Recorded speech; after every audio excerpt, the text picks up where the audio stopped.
Okay, we have made it to lesson 23 in Code.org's Computer Science Discovery curriculum. We are in Unit 3, Lesson 23, looking at collision. So I believe we've already done collision detection, but now this is going to show us a few different things. So kind of get tired of the predictions. It's kind of like, hey, let's just talk about it. But we had some instructions and we see a giraffe pushing a monkey. So I'm going to move on and we're going to figure out how that works. Okay, so here's a similar program, but it doesn't work yet. Actually, it does because I fixed it, but I'll go back and undo it. So we've got a giraffe moving across the screen from left to right, and there's a monkey, and the giraffe just goes behind the monkey. That's not what we want. So again, a lot of the this unit is kind of dealing in the world of illusions. We want to give the illusion that the giraffe is pushing the monkey. So what we are going to do is we can test to see if it is touching. We've learned that before. So we're going to say if, and then we're going to test for that condition. We put it in the loop, so every frame it checks. If giraffe is touching monkey. So every single frame, this code can be tested. If it's false, nothing happens. If it's true, we are going to set the monkey's velocity x to the value of the giraffe's velocity x, giving the illusion that the giraffe is pushing the monkey. So every single frame it's testing, is it touching, is it touching, is it touching, no, no, no, yes. And now that they're finally touching, the monkey just picks up the velocity of the giraffe, and it gives the illusion of the giraffe pushing the monkey.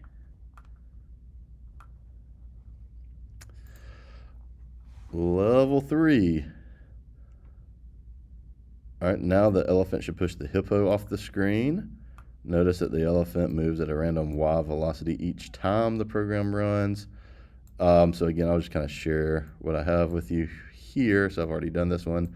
Again, same concept. If the elephant is touching the hippo gets the velocity of the elephant. It is very important that your order is correct here. And what I mean by that, right here, it does not matter as so much if the elephant is touching the hippo or vice versa. But you want to assign the elephant's velocity to the hippo. So whatever sprite is going to pick up the speed needs to be on the left. The one speed who you're assigning, it needs to be on the right.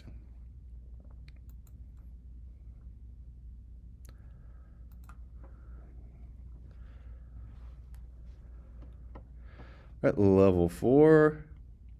All right, this is just kind of introducing you to some new concepts. So we're going to learn some more code that takes away the need to have to do those if statements. So rather than having to constantly say, hey, if this is touching this, then let this happen, there is actually a function we can use in the world of the sprite toolbox called displace. And it allows you to input, set the property for a sprite to displace a given target. So again, the order is going to matter. So whichever sprite we want to do the pushing is what we put in the sprite field. Whatever object it is that we want to get pushed goes in the target. Okay, so we're going to see that previous one we just saw, but now we just say elephant displace hippo, and that saves us a nice bit of time. So even though both were moving, the elephant wins, okay? So we're telling the elephant to displace the hippo. All right, if we wanted it to be the other way and have the hippo push the elephant, we would say hippo displace elephant.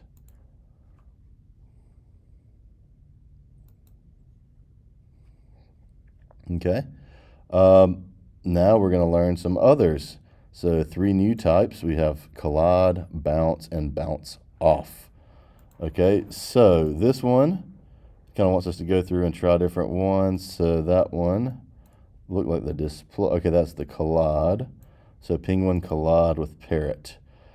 In all honesty, this one has always perplexed. I'm sure there's a reason you would do it. But essentially, penguin collide with parrot is the exact same thing as if we just said parrot displace penguin. So I typically just use displace, but for whatever reason, if you want to think of it this way, penguin collide with the parrot and have the parrot push the penguin, whatever floats your boat, okay? If we were to try the others, we'll kind of see what they do, but we'll have time to do that in a moment. Okay, so we're going to look at some different collision types in all of these practices, so that's why I didn't go over them just now.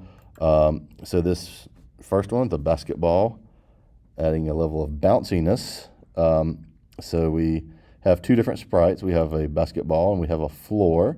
Again, we're given the illusion of the basketball bouncing off the floor. So for this one, the basketball inside the draw loop gets a counter pattern with velocity, and then the rotation speed to make it look more realistic, and then we have basketball bounce off wood. So bounce off is going to send it a little bit further, and we'll see what bounce does in a moment and see why there's a difference. So basically bounce off has the basketball's velocity reverse, going the other direction, and the target here, in this case the wood, it does not change its velocity. So it was 0, it's going to stay 0.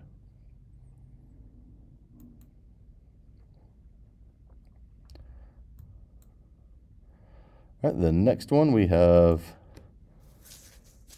a case where we want the arrow and the apple. I did use collide in this case because I wanted the arrow to get the speed of the apple.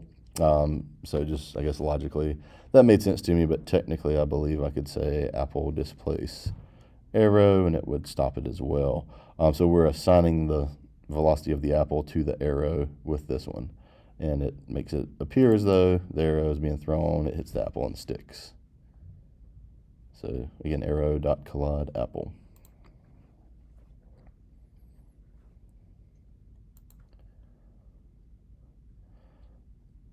All right, this next one, we're making one cart push the other.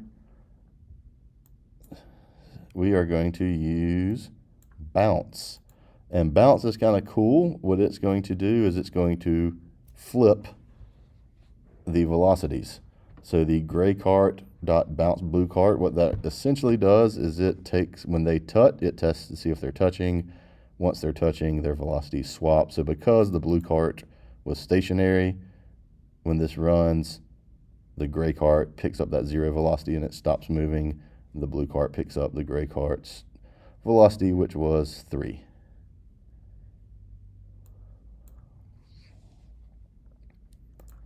And the last one, if you haven't figured it out yet, we're trying each one at a time, so we're going to have a good old displace.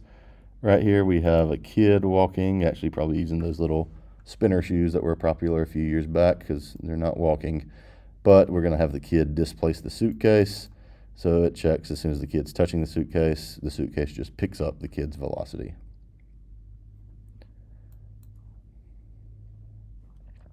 All right, that gets us through all the practice problems, so now we'll move on to the assessment. Okay, and this one is kind of loaded. We've got 4 different things. Again, just a hint, you want to use each one, and I'll kind of show you which one. So my advice for doing this one, and I would please try this one on your own first, and then if you need help, come back to the video. But I'm going to focus on the giraffe and the parrot first. So I'm saying, okay, what's happening with them? Well, they're like getting opposite directions. So I'm thinking, is that bounce off? Is that a bounce? Let me see what happens. So what I found is that the giraffe bounces the parrot because remember that one, they kind of switch velocity. So because they both start moving in the opposite direction, that one was a bounce. The next one, I have the hippo.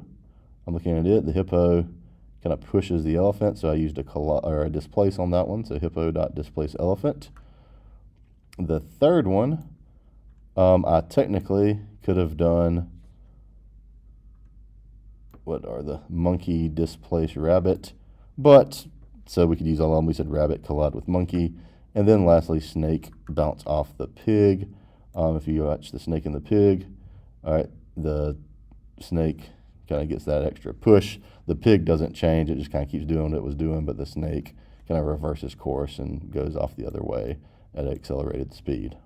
Okay, so the code you'll need is right here on lines 33, 35, 36, and 37. And that concludes the assessment.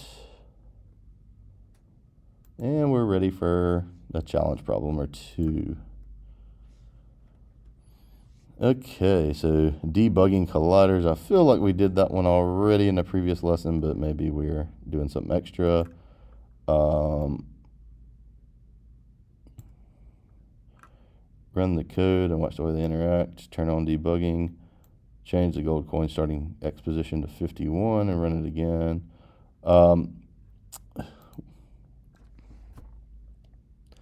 So who knows why they were behaving strangely. I forget what it was, but we have it fixed now. So probably something to do with the direction.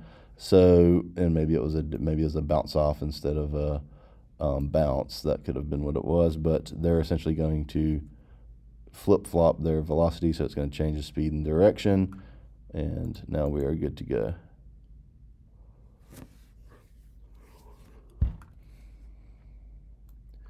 Okay.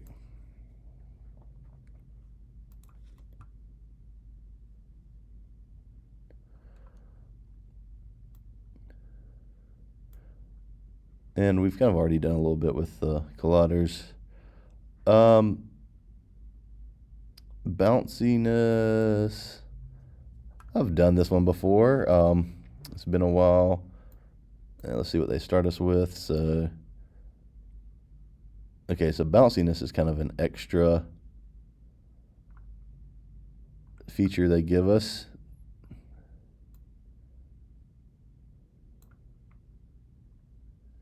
And it looks like I've already done that, so I just didn't save it apparently. So all of them were kind of bouncing off, but the soccer ball, oh, I did not with the soccer ball. So basically the bounciness kind of slows them down a little bit. So a soccer ball typically doesn't bounce quite as much as a basketball. So if I look at the basketball at a 0.8, the pool ball is a 0.4. The soccer ball, I would say, would be somewhere in between. So let's set the bounciness of the soccer ball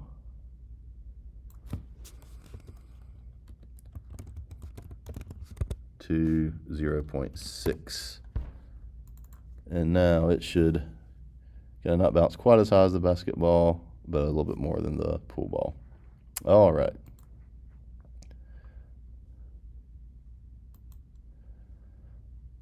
Okay, so again, if you have questions about challenge B, D, or E, let me know. I can do a separate video later. If you're in my class presently, please let me know during class. I'll come around and work with you on it.